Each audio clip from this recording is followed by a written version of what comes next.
Olá, olá, seja muito bem-vindo ao nosso Grupo Pequeno Online.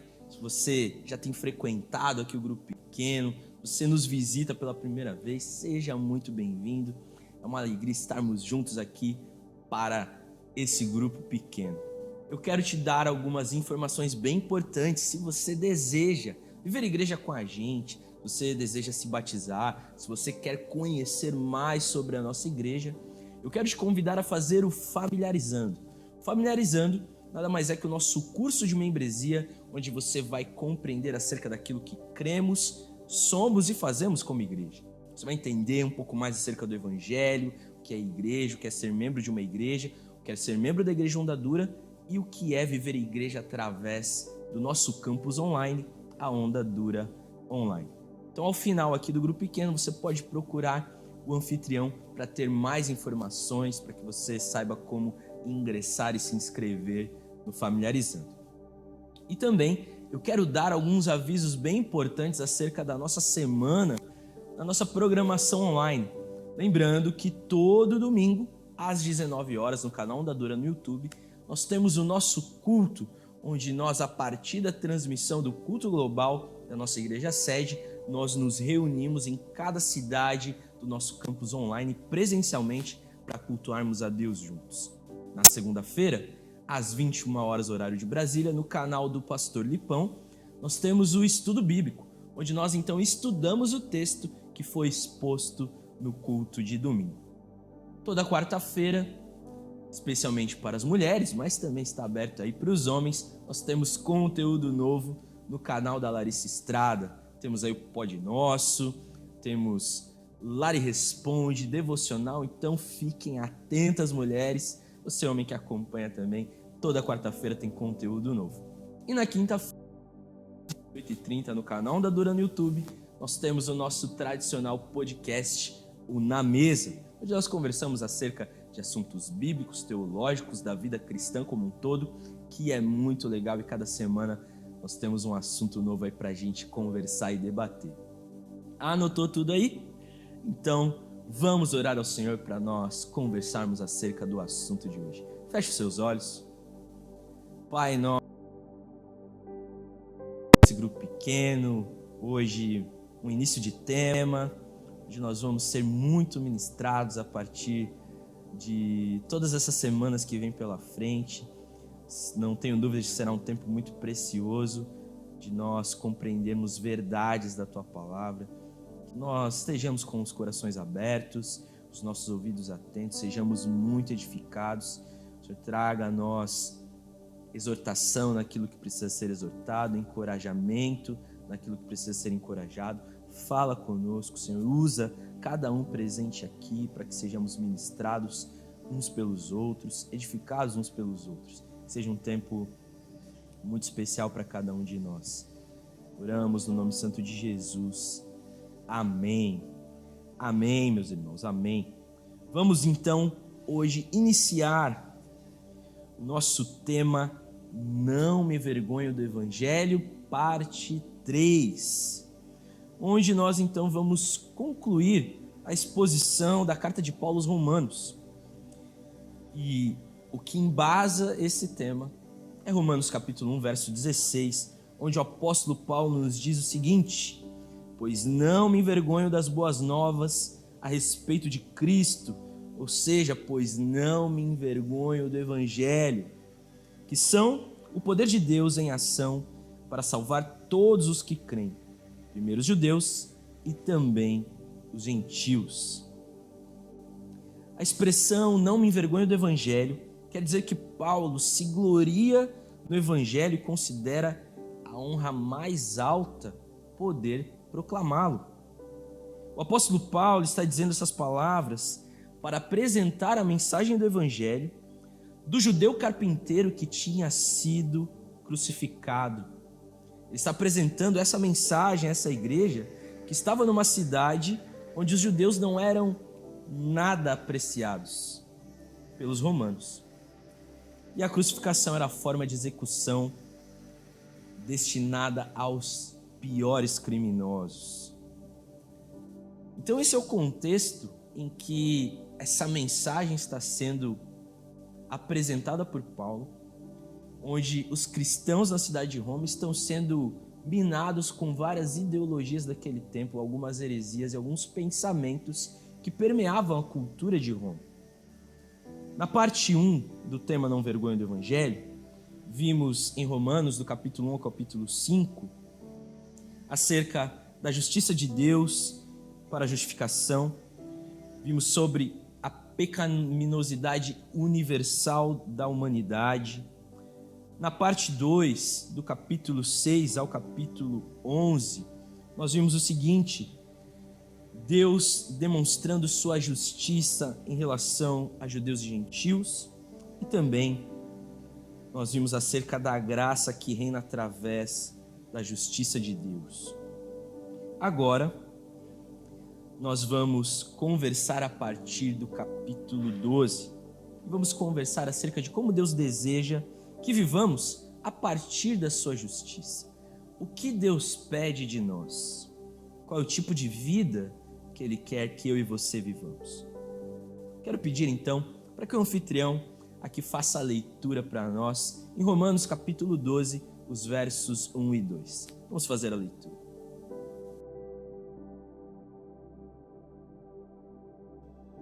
Nos capítulos 1 e 2, Paulo abordou o sacrifício que Cristo fez por nós na cruz como prova da misericórdia de Deus. Agora ele fala sobre o sacrifício que devemos oferecer a Deus como prova de nossa gratidão a Ele. Até o capítulo 11, Paulo tratou da doutrina. Agora ele passa a tratar da prática. Ele passa da teologia para a vida, do ensino para aquilo que devemos fazer. Ele inicia o capítulo 12 fazendo uma súplica a essa igreja, uma súplica para que eles reajam à mensagem do Evangelho, que não sejam apenas ouvintes, mas praticantes daquilo que ouviram. Muito se fala sobre entregarmos o nosso melhor a Deus, mas o que de fato Deus quer que a gente entregue a Ele? Conversem entre vocês. Paulo está trazendo a seguinte mensagem para a igreja de Roma: Cristo entregou seu corpo na cruz como sacrifício vivo e morreu por nós, varrendo todas as vítimas mortas do altar de Deus. Agora devemos entregar nosso corpo como sacrifício vivo, como nosso culto racional. O apóstolo Paulo já estava lidando com a heresia do gnosticismo, que afirmava que a matéria era má, ou seja, o corpo era algo a ser desprezado. O entendimento de relacionamento com Deus era unicamente almático, sentimental, espiritual, mas nada físico. Mas o que o texto nos mostra é que o nosso relacionamento com Deus deve ser integral, com todo o nosso ser. A adoração que Deus espera não é uma adoração somente da alma, mas uma adoração que Deus espera de nós é uma adoração no corpo. Nossos pensamentos, nossa visão, nossas mãos e nossos pés devem evidenciar que de fato adoramos a Deus. Não adianta dizer que servimos a Deus, mas de maneira prática com a nossa vida, nós é quem determinamos como as coisas devem acontecer. Paulo ordena uma entrega definitiva do corpo ao Senhor, como os noivos se entregam um ao outro na cerimônia de casamento. Paulo está quebrando o conceito gnóstico, dizendo: Deus espera que o adoremos com o nosso corpo e não apenas com as nossas emoções e sentimentos. Não basta chorarmos, não basta a gente nos constranger, não basta a gente sentir arrepios. Não é sobre o que nós sentimos. Nós devemos entregar os nossos corpos a Deus, porque essa é a adoração que Ele espera de mim e de você. O Antigo Testamento tinha uma prática de sacrifícios que Deus pedia ao seu povo. Qual é o tipo de sacrifício que Deus nos pede hoje? Responda entre vocês. Esse sacrifício é descrito como vivo, em contraste com os sacrifícios do Antigo Testamento, onde a vida era tirada antes de ser apresentada sobre o altar. É descrito como santo, ou seja, consagrado, separado e reservado para o serviço de Deus. É descrito também como agradável, assim como os incensos que eram acesos na presença de Deus como oferta aromática. Paulo está dizendo: adore com sacrifício vivo, não morto. Antes era necessário que um animal fosse morto para ser oferecido em sacrifício a Deus. Mas o próprio Deus ofereceu seu único filho, vivo, para morrer por mim e por você. Ele ofereceu um sacrifício vivo para que a morte não tivesse mais poder sobre nós. E agora devemos adorar a Deus enquanto vivemos. Uma adoração que é vivida no dia a dia, uma adoração que é vivida naquilo que fazemos, uma adoração que é vivida no nosso corpo. Não é suficiente morrer para Cristo, é necessário viver para Ele. Assim como os animais deveriam ser escolhidos sem nenhum tipo de defeito e separados para o sacrifício no Antigo Testamento, a nossa adoração deve ser santa. Não podemos fragmentar a nossa adoração, não podemos particionar, dividir a nossa adoração. Como quem vive para Deus somente nos dias de grupo pequeno, como nós estamos aqui hoje, nos dias de discipulado ou nos cultos, quando estamos juntos aos domingos. Mas e o que fazemos os outros dias da semana? Os outros dias da semana, quando nós vivemos uma adoração fragmentada, vivemos eles então na perspectiva como bem entendemos. Deus espera e nos chama para a santidade, que vivamos uma adoração santa em tudo que fazemos, não apenas naquilo que nos é conveniente, e não uma adoração profana, uma adoração que mancha aquilo que Deus requer de nós. Por isso, Paulo diz que esse sacrifício deve ser agradável, uma adoração que agrada a Deus, não que nos agrade. Por vezes entregamos a Deus aquilo que nos agrada e pensamos que estamos mandando muito bem, que estamos fazendo algo excepcional para Deus. Mas a grande verdade é que eu e você não podemos surpreender a Deus em absolutamente nada. Mas Deus olha então e nos diz: não foi isso que eu pedi, não é isso que eu espero de vocês. Dessa forma, não devemos entregar o nosso melhor a Deus, devemos entregar o que Ele nos pede. Aquele que quer agradar a Deus está preocupado em entregar aquilo que agrada o coração dele.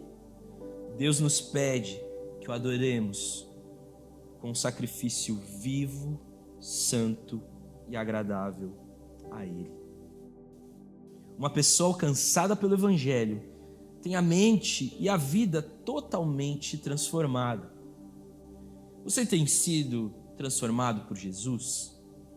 O que Jesus já mudou na sua vida? As pessoas à sua volta percebem essa transformação? Conversem entre vocês.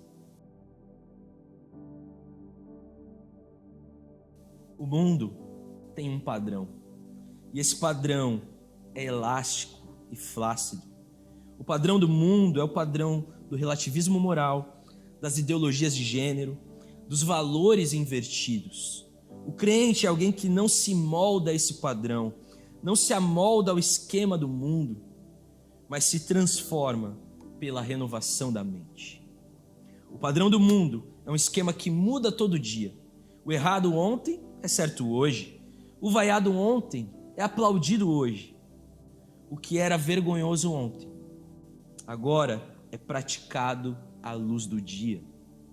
Em vez de entrar nesse padrão para sermos conformados a ele, devemos ser transformados de dentro para fora. Em vez de viver pelos padrões de um mundo em desacordo com Deus, os crentes são exortados a deixar que a renovação de sua mente, pelo poder do Espírito Santo, transforme sua vida harmonizando com a vontade de Deus. Não devemos imitar o mundo, devemos adorar a Deus dentro do padrão que Ele estabelece para ser adorado. Os padrões e costumes do mundo são tão sutis que estão infiltrados em nossa adoração a Deus sem nem mesmo percebermos. Com ideias de superioridade, teologia da prosperidade, triunfalismo mundano, para adorar a Deus como Ele deseja ser adorado, muitas vezes vamos ter que desagradar o mundo. Uma vida transformada por Deus está comprometida em fazer a vontade dEle. O Evangelho não serve para nos tornar pessoas melhores. O Evangelho nos transforma em novas pessoas. As pessoas à nossa volta precisam notar essa transformação. Quando a nossa mente é transformada, as nossas atitudes mudam. E a nossa vida se torna um testemunho vivo da obra de Cristo em cada um de nós. Como você acha que vivemos a boa, perfeita e agradável vontade de Deus? Você acredita que tem vivido a vontade de Deus na sua vida? Se não, por quê? Responda entre vocês. Como diz John Piper, a vontade de Deus não é algo a ser descoberto. A vontade de Deus é algo a ser obedecido. Se o mundo controla a nossa maneira de pensar, somos conformados. Mas se Deus controla a nossa maneira de pensar, somos transformados. A transformação interior é a única defesa efetiva contra a conformidade exterior com o espírito do tempo presente. Temos assim uma metamorfose gerada pelo Espírito Santo. Nossa preocupação deve ser em viver de acordo com a vontade de Deus que já foi revelada a nós por meio da sua palavra. Mais importante do que querer descobrir os mistérios de Deus que não conhecemos é viver aquilo que já nos foi revelado e não praticamos. Quando entregamos o nosso corpo para viver em obediência ao Senhor, nos tornamos capazes de experimentar a vontade de Deus para as nossas vidas. O nosso padrão de viver não é o mundo. Seguimos um padrão absoluto que jamais fica obsoleto. Esse padrão é Cristo. Quando entregamos o nosso corpo ao Senhor e nossa mente é transformada, nosso culto se torna racional e experimentamos a boa, perfeita e agradável vontade de Deus. Quero propor um tempo de oração. Deus tem uma vontade para a sua vida. Deus tem planos para mim e para você. Deus tem anseios para cada um de nós.